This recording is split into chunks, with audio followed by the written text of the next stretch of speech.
Hello everyone, আমি ASM Arif আপনাদেরকে স্বাগতম জানাচ্ছি এডি একাডেমির আরেকটি এপিসোডে। আজকে আমরা দেখব এই ধরনের লোগো।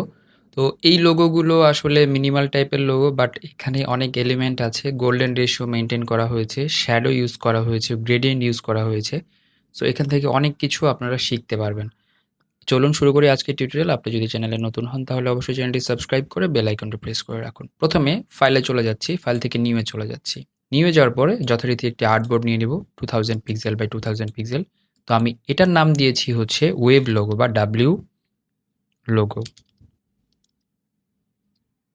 সো ক্রিয়েটে ক্লিক করলে আপনি আর্টবোর্ড পেয়ে যাচ্ছেন। তারপর আমার হচ্ছে যে এই ওয়েবটাকে তৈরি করতে হবে। এটা হচ্ছে সমুদ্রের ওয়েবের সাথে মিল রেখে করা হয়েছে।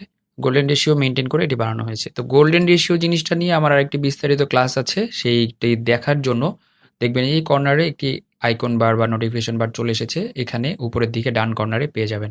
তো যাই হোক, তো প্রথমে যে কাজটা করতে হবে আমাকে সেটা হচ্ছে ইলিপস টুলে যাব। ইলিপস টুলে যাওয়ার পর নর্মালি একটা ইলিপস আঁকবো।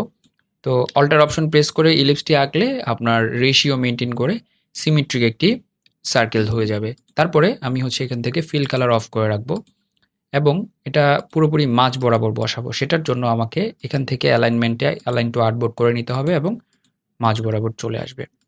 এখন যে কাজটা করতে হবে, এটার হচ্ছে আমি একটা করে কপি করব এবং এটার হচ্ছে একটু ডাউন করব। গোল্ডেন রেশিওর যে মেইনটেনেন্স বা এটা কতটুকু বাড়াবো বা কতটুকু কমাবো, এটা হচ্ছে 1.6 রেশিওতে। সো আমি এইটা যেটা আছে সেখান থেকে আমি 1.6 করে ভাগ করে করে কমাবো। তো এটাকে একটা কপি করছি, control C control F. Shortcut কিগুলো খেয়াল করুন, এই শর্টকাট কিগুলো খেয়াল করলে সহজ হয়ে যাবে আপনাদের কাজ।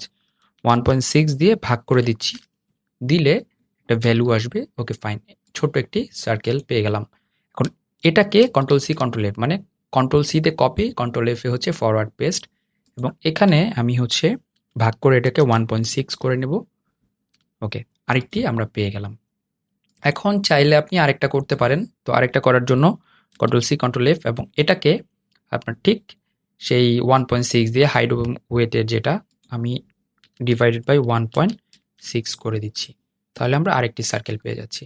এখন সবগুলো সার্কেলকে সিলেক্ট করছি। এই বড় সার্কেলটিকে ধরে অ্যালাইন এভাবে নিতে পারতাম, এভাবে নিতে পারতাম, তাহলে আমাকে এভাবে রাখতে হতো। ওকে, এখন যেই কাজটা করতে হবে, আমাকে একটি লাইন নিয়ে নিতে হবে, লাইন সেগমেন্ট টুল। এভাবে লাইন নিয়ে নিলাম। তারপরে সবগুলোকে সিলেক্ট করছি, ঠিক মাঝ বরাবর সবগুলোর অ্যালাইনমেন্ট করে দিলাম। অ্যালাইন টু আর্টবোর্ডে সবগুলো মাঝ বরাবর আছে। ওকে, সবগুলোকে সিলেক্ট করার পর শিফট এম প্রেস করছি, তার মানে শেপ বিল্ডার্স টুল।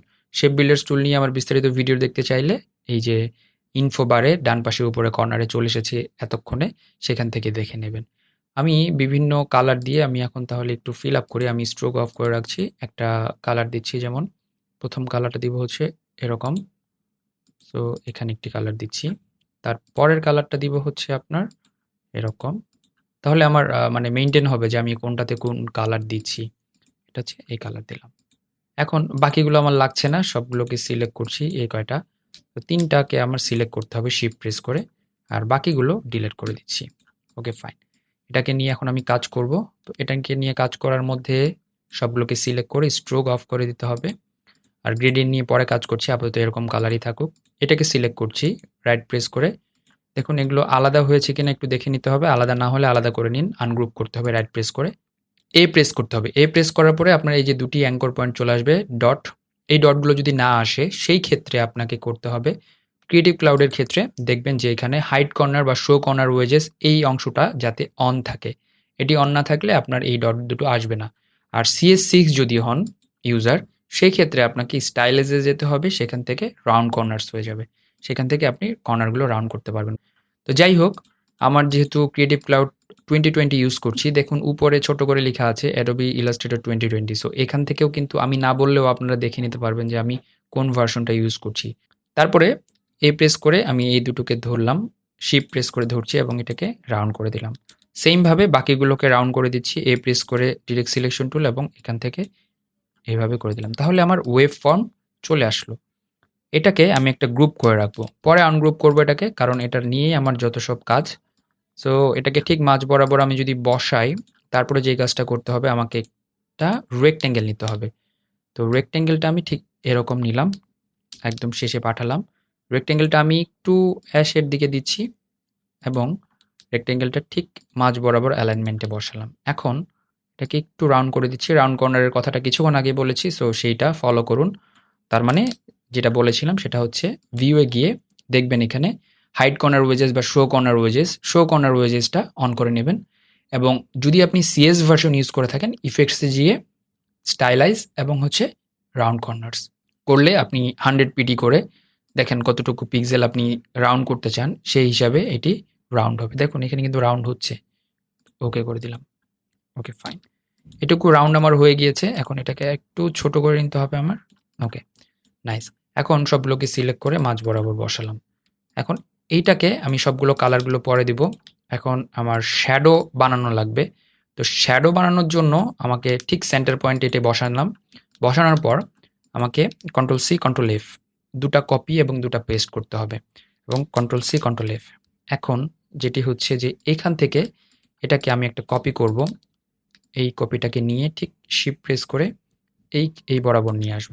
ওকে, এখন দেখুন এখানে কিন্তু আমার দুটা কপি আছে। তো শ্যাডোটা বানাবো কিভাবে? শ্যাডোটা বানানোর জন্য আমার হেল্প লাগবে হচ্ছে এখানে দেখবেন যে আপনার যেই টুলটা আছে ব্লেন্ড অপশনস। সো এই ব্লেন্ড টুলটা এখানে একবার ক্লিক করলে আমার চলে আসবে। তো ব্লেন্ড টুল নিয়ে আরও যদি জানতে চান সেক্ষেত্রে আমার আরও ভিডিও ডিটেলগুলো দেখে আসবেন। তো যাই হোক, এখান থেকে আমি যদি স্পেসিফাইড করে দেই এবং ভিউয়ে প্রিভিউ দেই এবং এখান থেকে নাম্বার বাড়াতে থাকি, তাহলে নাম্বার হচ্ছে আমি কত 100 করে দেব। সো 100 করলে এটার জন্য 200 হতে পারে, হোয়াট এভার ইট ইজ। 200 হলে আরও বেশি নিখুঁত হবে, তাহলে আমি 200 করে দিচ্ছি, ওকে করে দেব। এখন এটার যে কালার ছিল এটাকে আমার গ্রেডিয়েন্ট করতে হবে। সো আমি ভি প্রেস করছি। ভি প্রেস করার পরে আমি এখান থেকে গ্রেডিয়েন্ট সিলেক্ট করছি, মানে এটাকে সিলেক্ট করার পর আমার গ্রেডিয়েন্ট সিলেক্ট করতে হবে। গ্রেডিয়েন্টে যদি আপনি এখানে পেতে চান সেক্ষেত্রে আপনি উইন্ডোতে চলে যাবেন, উইন্ডো থেকে গ্রেডিয়েন্ট সিলেক্ট করে নেবেন। আর পুরা ওয়ার্ক স্টেশনটা বা ওয়ার্কের যে প্লেসটা আমার মতো করতে চাইলে এখান থেকে পেইন্টিংটি সিলেক্ট করে নেবেন। যাই হোক, এখান থেকে আমি হচ্ছে এরকম একটি গ্রেডিয়েন্ট সিলেক্ট করলাম। তারপরে এখানে হচ্ছে আমি এটাকে 0 করে দেব, অপাসিটি 0 থাকবে এবং এটাকে রিভার্স করে দেব। সো এরকম রিভার্স করে দিচ্ছি। তার মানে কি অ্যাশের দিকে যদি একটু নেই, হালকা অ্যাশ করে দিতে পারি। ওকে ফাইন, এবং এটাকেও সেমভাবে এই সেম কালার দিয়ে দেব। ওকে, এই অংশটুকুর কাজ শেষ। তারপর আসুন যে আমার এরকম একটি ব্যাকগ্রাউন্ড নিয়ে নিব আমরা। ব্যাকগ্রাউন্ডটাকে ঠিক শেষের লেয়ারে পাঠালাম, যে কোনো একটা কালার দিয়ে দিলাম।